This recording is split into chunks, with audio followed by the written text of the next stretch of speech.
తెలంగాణ డీజీపీకి హైకోర్టులో ఓటు లభించింది. డీజీపీ శివధర్ రెడ్డి నియామకం చెల్లదంటూ దాఖలైన పిటిషన్ హైకోర్టు కొట్టివేసింది. పిటిషన్పై మధ్యంతర ఉత్తర్వులు ఇచ్చేందుకు నిరాకరించింది. పూర్తిస్థాయి డీజీపీ నియామక ప్రక్రియ 4 వారాల్లో పూర్తి చేయాలని ప్రభుత్వాన్ని హైకోర్టు ఆదేశించింది. ఇదే అంశానికి సంబంధించి పూర్తి సమాచారం హైదరాబాద్ బ్యూరో చీఫ్ రమణ అందిస్తారు. రమణ, అంటే డీజీపీ నియామకం ఏదైతే జరిగిందో ఆ ప్రక్రియ సరిగ్గా జరగలేదంటూ ఒక పిటిషన్ దాఖలైంది. ఆ పిటిషన్ సంబంధించి కొన్ని రోజులుగా విచారణ సాగుతోంది.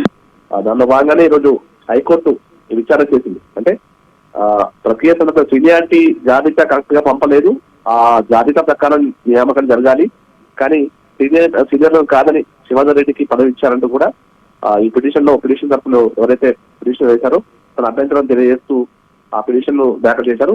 దానిపై విచారణ చేసిన హైకోర్టు దాదాపు అంటే యూపీఎస్సీ సంబంధించిన నియామకాలు ఏముంటాయో అదే ప్రక్రియ ఉంటుందో ఆ ప్రక్రియ ప్రకారమే మొత్తం జరిగింది. ఇందులో ఎక్కడ కూడా నిబంధనల ఉల్లంఘన జరగలేదు అంటూ కూడా హైకోర్టు ప్రభుత్వం తరఫున ప్రభుత్వం ఏదైతే దాఖలు చేసిన వివరాలు ఉన్నాయో ఆ వివరాలకు సంబంధించి సంతృప్తి చెందిన హైకోర్టు మొత్తంగా డీజీపీ శివధర్ రెడ్డి నియామకాన్ని కంటిన్యూ చేయాలంటూ కూడా ఆదేశాలు, అంటే ఇప్పుడు ప్రక్రియను కరెక్ట్ గా 4 వారాల్లో పూర్తి చేయాలని కూడా ప్రభుత్వానికి ఆదేశించడంతో పాటు ఈ పిటిషన్ సంబంధించి ఏదైతుందో పిటిషన్ ను రద్దు చేస్తూ కొట్టివేస్తూ ఆల్రెడీ ఆదేశం వచ్చింది. కాబట్టి ఇక డీజీపీకి శివధర్ రెడ్డి నియమానికి సంబంధించి ఎలాంటి ఇబ్బంది తలెత్తే అవకాశం లేదు.